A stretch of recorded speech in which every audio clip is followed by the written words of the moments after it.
بسم اللہ الرحمن الرحیم۔ آپ خزینہ علم چینل دیکھ رہے ہیں اور میں ہوں خالد بشیر مرزا۔ ناظرین، خزینہ علم چینل سے ہم نادر و نایاب کتب کا تعارف پیش کرتے ہیں۔ ان کتب کو متعارف کرانے کا مقصد طلباء، محققین اور عوام الناس کو سینکڑوں سال پرانی قدیم اور نادر کتب سے آگاہ کرنا ہے تاکہ وہ علم و تحقیق کے میدان میں غوطہ خوری کریں اور قدیم علمی و تاریخی ورثہ سے روشناس ہو سکیں۔ آج جس گوہر نایاب، قدیم اور نہایت کامیاب کتاب کا تعارف پیش خدمت ہے وہ ہے کلیات ظفر۔ زیر نظر کتاب بہادر شاہ ظفر کے کلیات کا قدیم شائع شدہ نسخہ ہے جو قائد اعظم یونیورسٹی اسلام آباد کے مرکزی کتب خانہ کے ذخیرہ خاص میں موجود ہے۔ 1154 صفحات پر مشتمل کلیات ظفر مطبعہ فتح الکریم نے ممبئی سے 1890 میں شائع کیا۔ اس نسخہ میں چاروں جلدوں کو یکجا کر دیا گیا ہے۔ اس نسخہ کے جلد اول کے ٹائٹل پیج پر کلیات ظفر، جبکہ باقی تمام جلدوں پر دیوان ظفر کا ٹائٹل دیا گیا ہے۔ اس میں ظفر کی ہر صنف کی شاعری موجود ہے۔ اس ویڈیو میں کتاب و مصنف کے تعارف کے ساتھ ساتھ آخری مغل بادشاہ بہادر شاہ ظفر کی شخصیت، شاعری و فن، ان کے سیاسی عروج و زوال کا تحقیقی جائزہ بھی شامل ہوگا۔ بہادر شاہ ظفر کی شاعری اپنا ایک مخصوص جمالیاتی ذائقہ اور اپنی الگ شناخت رکھتی ہے۔ اس عہد کے تناظر میں ان کی شاعری نسبتاً زیادہ توجہ طلب کہی جا سکتی ہے۔ ظفر جس سیاسی انحطاط اور باطنی آشوب سے دوچار تھے، اس کی تصویر ان کی شاعری میں بہت نمایاں ہے۔ مغلیہ سلطنت کا زوال، انگریزوں کا روز افزوں اقتدار، شاہی خاندان کی بے بسی ظفر کے لیے بہت بڑا المیہ تھی۔ منشی امیر احمد علوی نے اپنی کتاب تاجدار دہلی محمد سراج الدین بہادر شاہ ظفر، مطبعہ 1925 لکھنؤ میں لکھا ہے کہ کلیات ظفر کا بیشتر حصہ ذوق کا اصلاحی ہے۔ اس میں کلام نہیں، ظفر کی شاعری کو ذوق کی تربیت سے فروغ ہوا۔ بعض نقادوں نے ظفر کے کلام کو استاد ذوق سے منسوب کیا ہے۔ ڈاکٹر جمیل جالبی کے مطابق ظفر ذوق سے عمر میں 14 سال بڑے تھے۔ دیوان کے مطالعے سے معلوم ہوتا ہے کہ ظفر اپنا دیوان سن 1800 میں مکمل کر چکے تھے۔ منشی امیر احمد علوی کے مطابق بادشاہ کے 5 دیوان تھے، لیکن دفتر پنجم آشوب غدر میں ضائع ہو گیا۔ ڈاکٹر جمیل جالبی صاحب نے حافظ محمود شیرانی کے حوالے سے لکھا ہے کہ انہوں نے بھی اس بات کی تردید کی ہے کہ ظفر کا کلام استاد ذوق کا کہا ہوا ہے، اس بات کی نفی کرتے ہوئے اسے بے بنیاد اور لغو قرار دیا ہے۔ مولانا حالی نے کہا ہے کہ ظفر کا تمام دیوان زبان کی صفائی اور روز مرہ کی خوبی ہیں، اول تا آخر یکساں ہے۔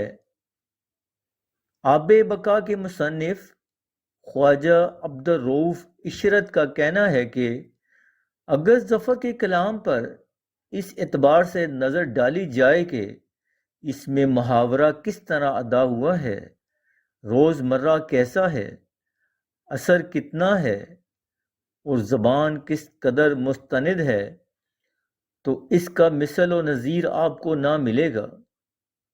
ظفر بطور شاعر اپنے زمانہ میں مشہور اور مقبول تھے۔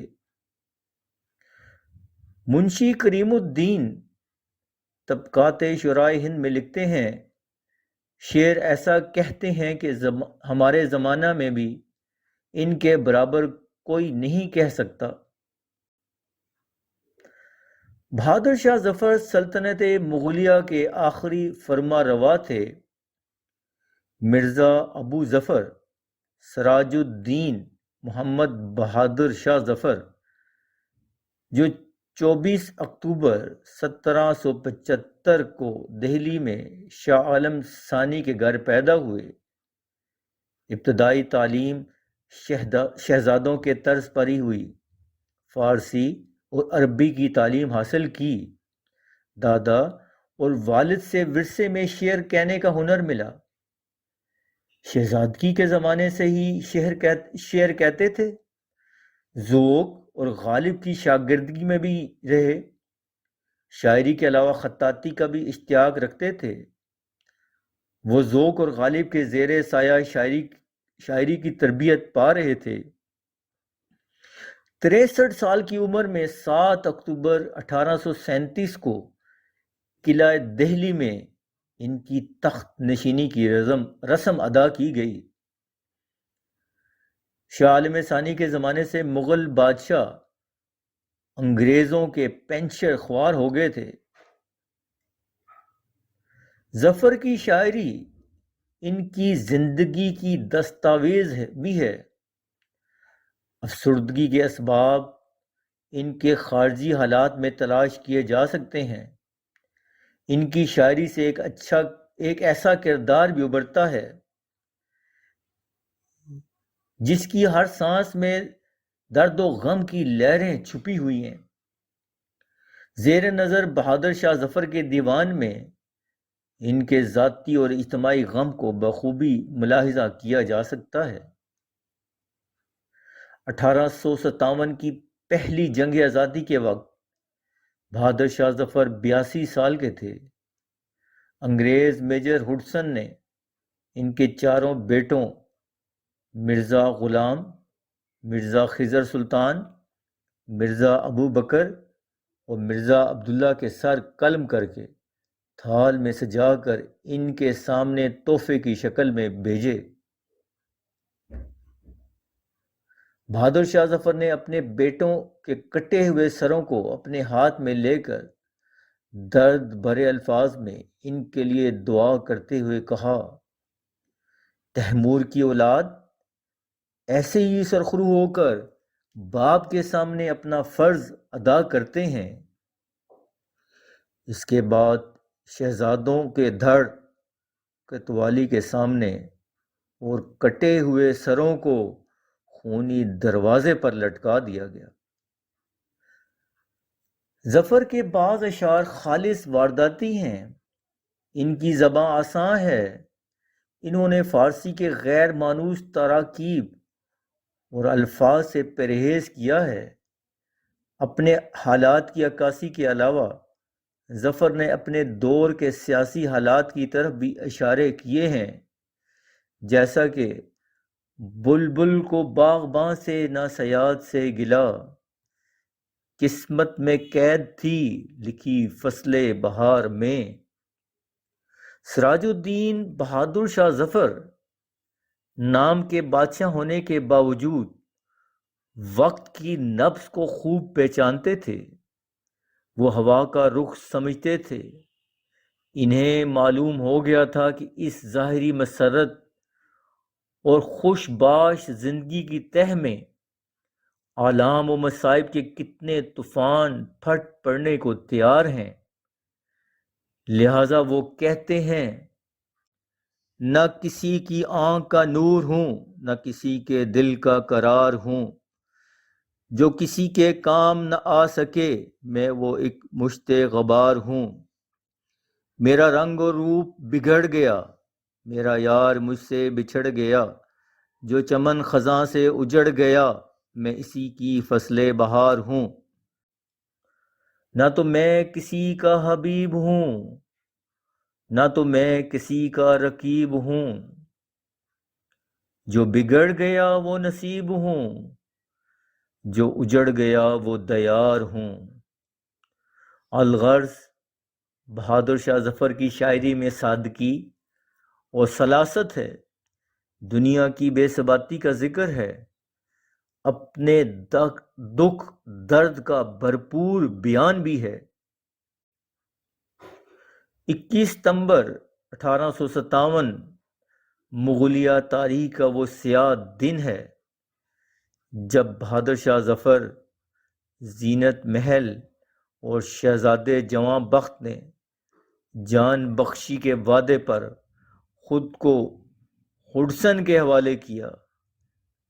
انگریزوں نے بوڑھے بادشاہ کو حراست میں لے کر ذلیل و خوار اور ذہنی تکالیف دینے میں کوئی کمی نہیں چھوڑی۔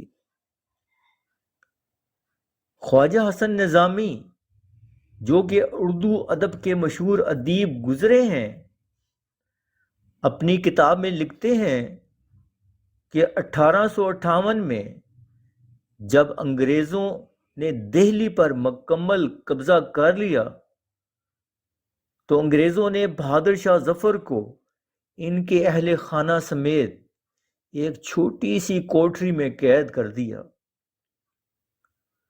کچھ ہی دنوں بعد انگریزوں نے بہادر شاہ ظفر کے 20 بیٹوں میں سے 18 کو سرعام قتل کیا۔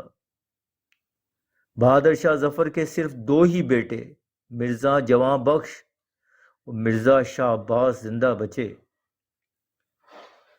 انگریزوں کی جانب سے بہادر شاہ ظفر کے قتل کیے گئے 18 بیٹوں میں سے 3 کے سر کاٹ کر دہلی کے خونی دروازے پر لٹکائے گئے تاکہ آئندہ کوئی بھی انگریزوں کے خلاف ایسا اقدام نہ اٹھا سکے۔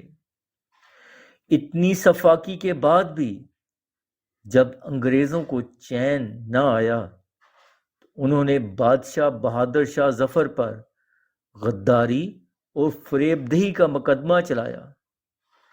مقدمے کا ڈھونگ 44 دن چلتا رہا اور آخر میں بادشاہ کو سزائے موت سنا دی گئی۔ دہلی پر انگریزوں کے قبضے کے بعد ہر جگہ جنگ آزادی ٹھنڈی پڑ گئی۔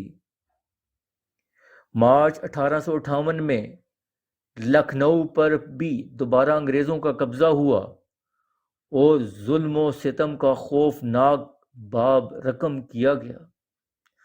صرف ایک دن میں 24 مغل شہزادے پھانسی کے تختے پر لٹکا دیے گئے۔ مسلمانوں کو چن چن کر قتل کیا گیا۔ جنگ آزادی کے دوران صرف 4000 انگریزوں کی موت واقع ہوئی، جس کے جواب میں 12 لاکھ ہندوستانیوں کا خون بہا کر بھی انگریز کا غصہ کم نہ ہوا۔ اگست 1858 میں برطانوی پارلیمنٹ نے اعلان ملکہ وکٹوریہ کے ذریعے ایسٹ انڈیا کمپنی کا خاتمہ کر کے ہندوستان کو تاج برطانیہ کے سپرد کر دیا۔ پھر ہندوستان کے آخری شہنشاہ بہادر شاہ ظفر کو بحری جہاز میں بٹھا دیا گیا۔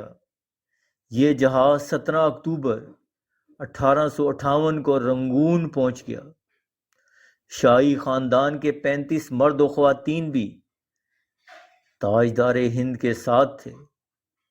کیپٹن نیلسن ڈیوس رنگون کا انچارج تھا۔ وہ بندرگاہ پہنچا، اس نے بادشاہ اور اس کی حمایتوں کو وصول کیا، رسید لکھ کر دی اور دنیا کی تیسری بڑی سلطنت کے آخری فرمانروا کو ساتھ لے کر اپنی رہائش گاہ پر پہنچا۔ نیلسن پریشان تھا۔ بہادر شاہ ظفر قیدی ہونے کے باوجود شہنشاہ تھے اور نیلسن کا ضمیر گوارا نہیں کر رہا تھا کہ وہ بیمار بوڑھے شہنشاہ کو جیل میں پھینک دے، مگر رنگون میں کوئی ایسا مقام نہ تھا جہاں بہادر شاہ ظفر کو رکھا جا سکے۔ وہ رنگون میں پہلا جلا وطن شہنشاہ تھا۔ نیلسن ڈیوس نے چند لمحے سوچا اور مسئلے کا دلچسپ حل نکال لیا۔ نیلسن نے اپنے گھر کا گیراج خالی کرایا اور شہنشاہ ہندوستان تیموری لہو کے آخری چشم و چراغ کو اپنے گیراج میں قید کر دیا۔ بہادر شاہ ظفر 17 اکتوبر 1858 کو اس گیراج میں پہنچے اور 4 سال وہاں رہے۔ وہ 7 نومبر 1862 کو 87 برس کی عمر میں چل بسے۔ میانمار کے شہر رنگون میں بہادر شاہ ظفر کو دفنا دیا گیا۔ بقول ظفر، یہ قصہ وہ نہیں تم جس کو قصہ خواں سے سنو، میرے فسانہ غم کو میری زباں سے سنو۔ مغل سلطنت کے آخری بادشاہ بہادر شاہ ظفر ہی تھے، جن کا یہ شعر کتنا ہے بد نصیب ظفر دفن کے لیے، 2 گز زمیں بھی نہ ملی کوئے یار میں، بہت مشہور ہے۔ دراصل یہ صرف شعر نہیں ہے بلکہ آپ بیتی ہے جو انہوں نے شعر کی صورت میں سنائی ہے۔ ڈاکٹر جمیل جالبی نے ظفر کی شاعری کو ان کی آبیتی قرار دیا ہے اور کہا ہے کہ اس کے مطالعے سے ان کی زندگی اور رویوں کا کھوج لگایا جا سکتا ہے، ان کی شخصیت کی تصویر اتاری جا سکتی ہے۔ ظفر کی مشہور زمانہ غزل کے چند شعر حاضر خدمت ہیں۔ لگتا نہیں ہے دل میرا اجڑے دیار میں، کس کی بنی ہے عالم ناپائیدار میں، کہہ تو ان حسرتوں سے کہیں اور جا بسیں، اتنی جگہ کہاں ہے دل داغدار میں، کانٹوں کو مت نکال چمن سے او باغباں، یہ بھی گلوں کے ساتھ پلے ہیں بہار میں، بلبل کو باغباں سے نہ صیاد سے گلا، قسمت میں قید لکھی تھی فصل بہار میں، کتنا ہے بد نصیب ظفر دفن کے لیے، 2 گز زمیں بھی نہ ملی کوئے یار میں۔ بہادر شاہ ظفر نے یہ اپنی مشہور زمانہ غزل اسی گیراج میں لکھی۔ دیوان اول میں ایسے اشعار بکثرت موجود ہیں جن میں انہوں نے اپنے آشوب اور اذیت کا اظہار کیا ہے۔ ایسا محسوس ہوتا ہے کہ یہ شعر نہیں، ظفر کے باطنی منظر نامے کے اوراق ہیں جس پر اداسی کے تمام رنگ بکھرے ہوئے ہیں۔ جیسا کہ شمع جلتی ہے پر اس طرح کہاں جلتی ہے، ہڈی ہڈی میری اس سوزے نہاں جلتی ہے۔ ابو ظفر سراج الدین بہادر شاہ ہندوستان کے آخری مغل بادشاہ اور کلاسیکی شعراء میں خاص مقام رکھتے ہیں۔ بدقسمتی سے انہیں اردو شاعری میں بھی وہ مقام نہ ملا جو ملنا چاہیے تھا۔ اپنے دور کے غالب اور مومن کے بعد بہادر شاہ ظفر یقیناً تیسرے بڑے شاعر ہیں۔ ظفر کی شاعری آج اپنے مرتبہ کے اثر نو محاکمہ کا مطالبہ کرتی ہے۔ بہادر شاہ ظفر کے مشہور شعر کے ساتھ اجازت چاہتا ہوں۔ نہ پوچھ مجھ سے ظفر میری تو حقیقت حال، اگر کہوں گا ابھی تجھ کو میں رلا دوں گا۔ ناظرین کرام، اب میں آپ سے اجازت چاہتا ہوں۔ امید ہے کہ یہ کتب شناسی کی کاوش آپ کو پسند آئی ہوگی۔ آپ سے عرض ہے اس چینل کو سبسکرائب اور شیئر کیجیے گا۔ شکریہ۔ السلام علیکم۔